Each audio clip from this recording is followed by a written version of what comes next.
Hi అండి, ఎలా ఉన్నారు? నేను మీ ఒంగోలమ్మని. ఏంటి అన్ని చెట్లు చేమలు చూపిస్తుందని అనుకుంటున్నారా? ఏం లేదండి, లాంగ్ వీకెండ్ వచ్చింది, హాలిడేస్ వచ్చాయి, ఇంట్లో ఖాళీగా కూర్చోలేం కదా, ఎక్కడికి వెళ్దాం ఏంటి అని చెప్పేసి అందరం కలిసి ప్లాన్ చేసుకొని ఒక ఫామ్ హౌస్ అయితే బుక్ చేసుకున్నాం. ఆ ఫామ్ హౌస్ ఎక్కడంటారా? ఎక్కడో కాదండి, ఉమ్మల్లోనే బర్కా అని. మనం ఉండే దగ్గర నుంచి ఆల్మోస్ట్ ఉంటుంది ఈజీగా అటు ఇటు 70 to 80 కిలోమీటర్స్ వరకు ఉంటుంది అక్కడ అనమాట.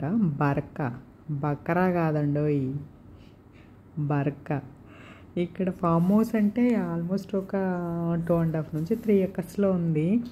ఈ ఫామ్ హౌస్లో ఇంకా ఏ టు జెడ్ అనమాట. అంటే పిల్లలు పెద్దోళ్ళు అందరు వస్తారు కాబట్టి ఎవరికి సంబంధించిన వాళ్ళే, పిల్లలకి ఆడుకోవడానికి ఉయ్యాళ్ళు, జారుడు బండలు, ఏ టు జెడ్ అన్నీ ఉన్నాయి.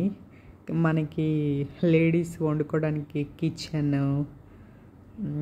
మళ్ళీ వచ్చేసరికి ఇంకా స్విమ్మింగ్ పూల్స్, కిడ్స్ పూల్ ఉంది, జెంట్స్కి సపరేట్ ఉంది, లేడీస్కి సపరేట్ ఉంది. చాలా బాగుంది. అంటే మనకి ఇది ఎట్లా ఇస్తారంటే, మనం దీన్ని బుక్ చేసుకునే దాన్ని బట్టి ఇస్తారు. మనకి 1 day కావాలన్నా ఇస్తారు, 2 days కావాలి, ఎన్ని రోజులు కావాలంటే అన్ని రోజులు. కాకపోతే వీళ్ళు ఒక పర్ డే ఇంతని కాస్ట్ చేస్తుంటారు. ఇక్కడ చూడండి, మావాడు ఇంకా రంగంలోకి దిగేశాడు. మావాడు అసలు ఫస్ట్ పెద్ద పూల్లో దిగాలని ట్రై చేశాడు, దిగాడు. కానీ వీడికి ముక్కుల్లోకి నోట్లోకి నీళ్ళు పోయినట్టు దెబ్బకి అదురుపోయాడు.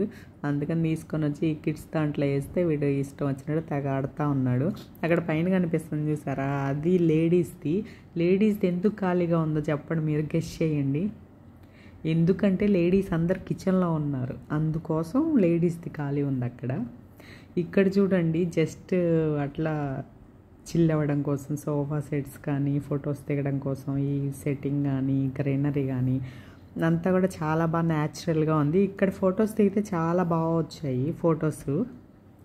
ఇదంతా కూడా వీళ్ళు చాలా బాగా మెయింటైన్ చేస్తారు, అంటే చాలా క్లీన్ ఉంది. అంటే ఫామ్ హౌస్ అంటే ఎప్పుడో ఒకసారి అట్లా బుక్ చేసుకొని వస్తూ ఉంటారు కదా, అయినా కానీ ఇక్కడ ఒక పర్సన్ని అలాట్ చేసి ఎప్పుడూ క్లీన్గానే ఉంచేటట్లున్నారు. ఈవెన్ ఇక్కడ కూడా ఫొటోస్ బాగా వచ్చాయి.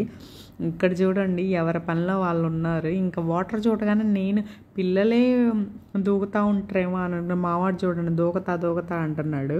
ఫస్ట్ దీంట్లోనే దూకింది. పిల్లలే దూకుతావు అంటున్నారేమో, పెద్దోళ్ళు కూడా ఆల్రెడీ ఎవరి పనిలో వాళ్ళు ఉన్నారు. అంటే వాటర్ అంటే ఇంకా జనాలకి అట్లానే ఉంటుంది కదా. ఈవెన్ నాకు కూడా అట్లా ఉంది. చూడగానే నేను ఎప్పుడెప్పుడు దిగుదామా అన్నట్టుంది. కాకపోతే అందరు దిగకుండా లేడీస్ అందరు దిగితే బాగుంటుంది, అందరు దిగకుండా నేను ఒకదాన్ని దిగితే బాగోదు కదా. ఫస్ట్ వంట పని అంతా అయిపోయిన తర్వాత, ఫుడ్ సెక్షన్ అయిపోయిన తర్వాత, ఆ తర్వాత మేము స్విమ్మింగ్ పూల్లో దూకుతాము. అందరూ హాయ్ చెప్తున్నారు. ఇక్కడ చూడండి సిట్టింగ్స్ ఎట్లా వేసారో. అక్కడ అవి కానీ మనకి ఆటోలలో సీట్లు ఉంటాయి కదా, ఆ సీట్లు కానీ తీసి కింద పెడితే అట్లున్నాయి కదా, ఇక్కడ సెట్టింగ్ అట్లాగే ఉంటుంది. వీళ్ళు అరేబియన్ కంట్రీ కదా ఇది. అక్కడంతా అంత బాగుంటుంది కూర్చోడానికి, వెనక ఆనుకోవడానికి కానీ బాగా సిట్టింగ్ బాగుంటుంది. ఇక్కడ మావాడు చూడండి ఏం తెగ కొడతానన్నాడు, పోతా ఉన్నాడు వాడు దాంట్లో. కానీ కింద ఒకసారి మునిగి పైకి వస్తే కానీ అప్పుడు తెలియదు వాడికి. ఈత కొడతా అంటున్నాడు. పాపం ఎట్లా పట్టుకొని ఉన్నాడు కాబట్టి ఉన్నాడు. అదే వదిలేస్తే కిందకి వెళ్ళిపోయి ఒకసారి కాసి నీళ్ళు తాగి మళ్ళీ పైకి వస్తాడు. నువ్వు రారా స్విమ్మింగ్ పూల్లో, నీది చిల్డ్రన్స్ పూల్లోకి వెళ్దు అంటే వాడు వెంటనాడు. ఎంతసేపు నేను ఇక్కడే రావాలని అంటున్నాడు. మేబీ వాడికి ఈత కొట్టడానికి ఒక సపరేట్ ఉంటుంది, అది ఇంట్లో ఉంది. కాకపోతే నేను ఆ రోజు అడావుడిగా నేను మర్చిపోయాను. అది తీసుకెళ్ళినట్లయితే వాడు బాగా ఆడుకునేవాడు. కానీ అది లేకపోయినా కానీ వాడు బాగానే ఎంజాయ్ చేశాడు. వాడికి నీళ్ళు వస్తే చూడండి, నీళ్ళని ఎట్లా కొడతా ఉన్నాడు. ఆ నీళ్ళు కళ్ళల్లో పట్టి దెబ్బతోటులా అద్దురుపోయి పరిగెత్తుతూ ఉన్నాడు. మరి అట్టే ఉంటుంది మరి, ఏం చేద్దాం. ఇంకా మొత్తానికి బయటికి అయితే వచ్చేసాడు.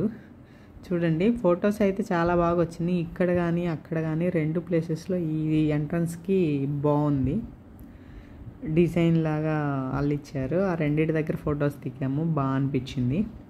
అక్కడ కనిపిస్తుంది చూడండి దాన్ని, అదేమనుకుంటున్నారు మీరు గెస్ చేయండి. లేడీస్ అడ్డా అంటే కిచెన్ అడ్డా. కిచెన్లో వాళ్ళు నేను ఇచ్చేస్తా నువ్వేం చేస్తావు అని చెప్పేసి అందరూ వాళ్ళకి ఇంకా పొత్తులు కుదరలేదు. నేను అది చేస్తా నువ్వు ఇది చెయ్యి, నేను కూరగాయలు కట్ చేస్తా నువ్వు ఉల్లగడ్డలు కట్ చెయ్యి అని అనుకుని వీళ్ళు అసలు ఏమంటున్నారో మీకు తెలుసా? వీళ్ళు ఏమంటున్నారు తెలుసా? నువ్వు వీడియో తీసావు కానీ బాగా పెట్టంటే మీరు బాగా ఫోజులు ఇస్తే కదా నేను బాగా పెట్టేది. ఫోజు లేకుండా నేను బాగా ఆడబెట్టేది అని నేను అదే అడుగుతున్నాను. నేను బాగా పెట్టాలంటే మీరు ఫోజులు ఇవ్వండి అని. ఇదిగోండి లేడీస్ది ఖాళీగా ఉంది. ఎందుకు ఖాళీగా ఉండదు? అందరు కిచెన్లో ఉంటే పూల్ ఖాళీగానే ఉంటుంది. ఇక కిచెన్లో పని అయిపోయిన తర్వాత నెక్స్ట్ రోల్ అదే కదా. ఫస్ట్ కిచెన్లో పని అంతా అయిపోయిన తర్వాత ప్రశాంతంగా వెళ్ళాలని చెప్పేసి డిసైడ్ అయ్యి అందరు కిచెన్లో ఎవరి పార్ట్ వాళ్ళు చేస్తున్నారు. అది అయిపోయింది కదా, స్విమ్మింగ్ పూల్ అయిపోయింది. ఇంకా లాస్ట్కి అయిపోయిన తర్వాత ఇక్కడ అందరు కూర్చొని ఆడుతున్నారు. అది ఏ గేమో ఒకసారి గెస్ చేయండి. చూపించేసాం కదా, హౌసీ.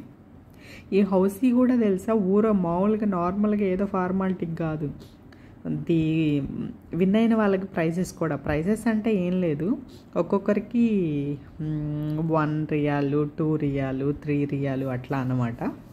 నాకైతే 2 ప్రైజెస్ వచ్చాయి, 1.5 రియాలు 1.5 రియాలు మొత్తం 3 రియాలు. మావాడైతే చూడండి మైక్ తీసుకొని నేను మాట్లాడతా అంటున్నాడు. అంటే అనౌన్స్మెంట్కి కూడా మైక్ తీసుకొచ్చారు. ఆ మైక్ నోట్లో పెట్టుకొని తెగ మాట్లాడుతూ ఉన్నాడు. మాకు ఆట డిస్టర్బ్ అవుతుందిరా నువ్వు పక్కకి వెళ్ళిరా అంటే వాడు వింటాడా? వాడు కూడా ఆడాలంట. వాడికి ఏమొచ్చు వాడు ఆడతాడండి. ఏం చేద్దాం, తప్పదు. అది అయిపోయింది, హౌసీ అయిపోయిన తర్వాత చూడండి ఇంకా రంగంలో దిగారు. ఏంటి మన వాళ్ళు క్రికెట్ అంటే ముందుంటారు కదా, ఒక్కటే పరిగెత్తి తెగ ఆడుతూ ఉన్నారు. మావాడు కూడా పరిగెత్తి ఆడాలని ఉన్నాడు. వాడికి బ్యాట్ పట్టుకోవడమే రాదు. ఏం చేస్తారు పాపం, వాడిని పక్కకు తీసి వాడిని ఎత్తుకొని వీళ్ళు ఆడుతుండాలి. కానీ సరిపోయింది. బాగా గ్రౌండ్ కూడా చాలా బాగుంది. అందరు బాగా ఇన్వాల్వ్ అయ్యి బాగా ఆడుతున్నారు. బాగా అనిపించింది. వాళ్ళు ఆ పనిలో ఉన్నారు కదా, మనం మరి ఏదో ఒకటి ఆడాలి కదా, అందుకని చెప్పేసి ఇదిగోండి పాములాట. ఈ పాములాట ఎంత పెద్దగా ఉంది, లిచ్చన్లు ఆడున్నాయి, పాములు ఇన్ని ఉన్నాయి, ఏది ఎవరు ముందు ఎవరు వెనకాల అని చెప్పి కన్ఫ్యూజన్తో ముందు డిస్కషన్ స్టార్ట్ చేసి ఇంకా ఎవరొకరు స్టార్ట్ చేయకపోతే అవ్వదని చెప్పి నేను ముందు నుంచున్నా. వచ్చాము. ఫైనల్గా వాళ్ళు ఎవరు గెలిచారో మీకు